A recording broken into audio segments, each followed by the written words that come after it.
অর্থ উপদেষ্টাকে বলছি, নাচানাচি বন্ধ করেন। আপনাদেরকে আমরা যেভাবে দয়া করে চেয়ারে বসেছি, আবার দয়া উচ্চ করে চেয়ার থেকে নামিয়ে দিতে পারবো। তিনি নাকি আপনাদের কোন কোন উপদেষ্টার শাশুড়ি লাগেন, বউ লাগেন, দেবরের জামাই লাগেন। কোন অভ্যুত্থানের রক্তে কোন দেবর ভাবির সম্পর্ক চলবে না।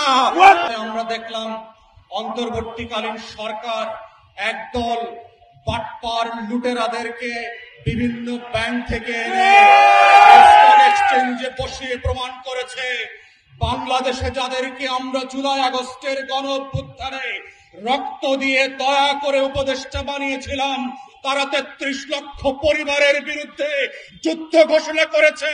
এজন্য গণ অভ্যুত্থান, এজন্য শেখ পরিবারকে দিল্লিতে পাঠানো হয় নাই, এজন্য আওয়ামী লীগকে আমরা গণভবনের জাদুঘরে পাঠাই নাই, এজন্য নতুন নতুন উপদেষ্টা বানানো হয় নাই।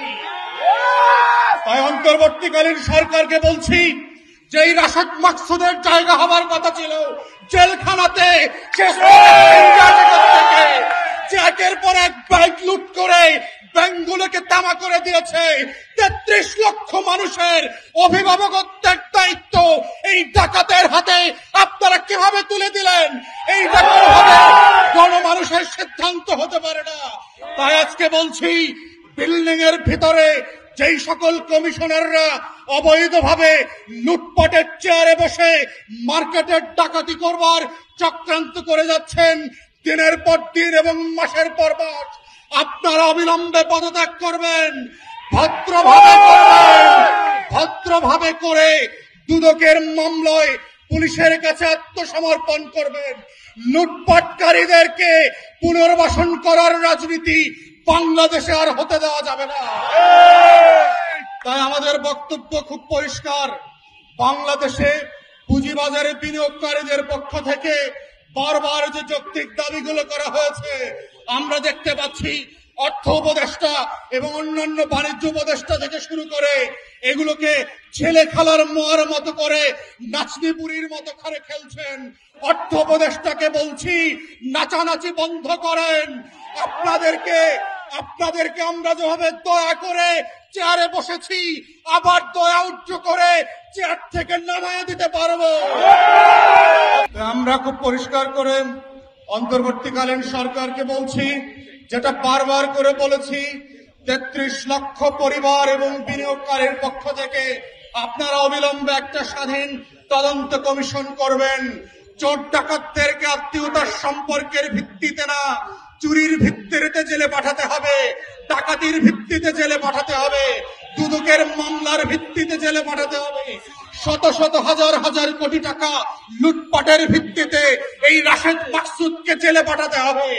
আমরা দেখলাম শুধু রাশেদ মাকসুদ না, এর আগের যে চেয়ারম্যান পুঁজিবাজারকে লুটপাট করে শেষ করে দিয়ে গেছে, যার লুটপাটের প্রপার্টির লেনদেনের বক্তব্য, সিঙ্গাপুরে টাকা পাচারের ঘটনা পৃথিবীর বিভিন্ন গণমাধ্যমে প্রকাশিত হয়েছে, তাকে এখন পর্যন্ত আপনারা গ্রেফতার করেন নাই।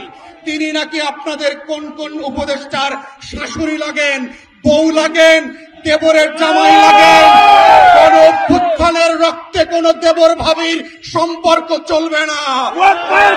কোন অভ্যুত্থানের রক্তের একটাই সম্পর্ক, সেটা হচ্ছে ন্যায্যতার সম্পর্ক, সেটা হচ্ছে ইনসাফের সম্পর্ক, সেটা হচ্ছে বৈষম্যহীন পুঁজি বাজার গঠনের সম্পর্ক।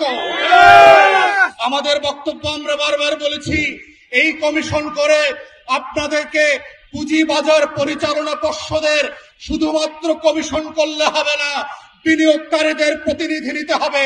যাদের পুঁজি তাদের প্রতিনিধিত্বের ভিত্তিতে আলাদা পর্ষদ করতে হবে।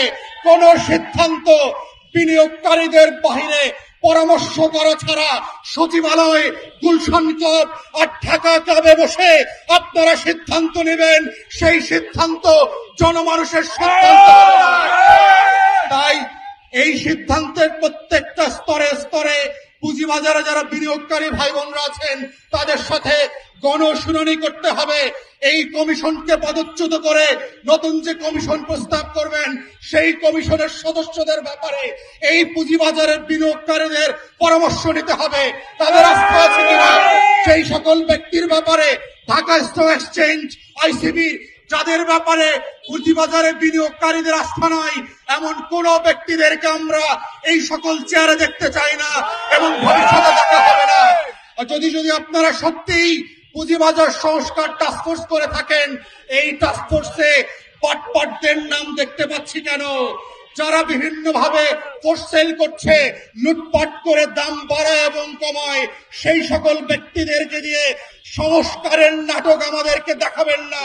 ওই সংস্কারের নাটক আমরা মানি না। অতএব যে টাস্কফোর্স করা হয়েছে, ফোকাস গ্রুপ করা হয়েছে, ইতিমধ্যে আমরা দেখেছি পুঁজিবাজারের বিনিয়োগকারীরা এই ফোকাস গ্রুপের ব্যক্তিদের ব্যাপারে তাদের ক্রেডিবিলিটি এবং সততা নিয়ে প্রশ্ন তুলেছে। এমন লোকদেরকে কোনোভাবেই আমরা এই টাস্কফোর্সে আর ফোকাস গ্রুপে দেখতে চাই না। আমরা নতুন আস্থাবান সদস্য চাই, যাদের ভিত্তিতে, যাদের পরামর্শে, যাদেরকে পদস্থ করলে পরে পুঁজিবাজারে লক্ষ লক্ষ বিনিয়োগকারীরা আবার ঘুরে দাঁড়াবে, আবার এখানে প্রফিট করতে পারবে, জীবনের শারীরিক মানসিক বঞ্চনা থেকে তারা রেহাই পাবে। তেমন পুঁজিবাজার গঠনের আহ্বান জানিয়ে আমার বক্তব্য এখানে